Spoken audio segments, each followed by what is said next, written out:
what's interesting about Ethena is it has a similar approach to some of the challenges in the market right now as Infinex does, right? Like this idea of, let's build something that is incredibly usable as opposed to like, purely decentralized, right? Let's actually optimize for something that is accessible to people and can be scaled, right? And so the first version for them is predominantly using centralized exchanges to generate the volume and scale. But in an ideal world, if you had sufficiently deep liquidity for decentralized perps, which you will, right, in the future, then you could actually wean yourself off centralized exchanges completely and use a decentralized solution.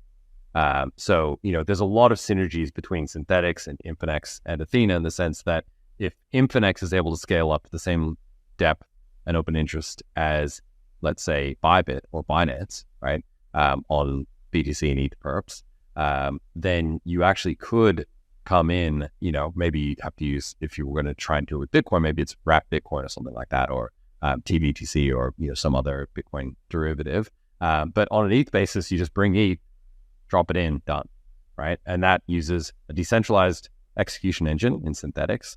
It would use a decentralized front end in Infinex, and then Ethena would be able to connect those two and trade, dynamically, and again, wean itself off this reliance on centralized exchanges because that's what the volume is, right?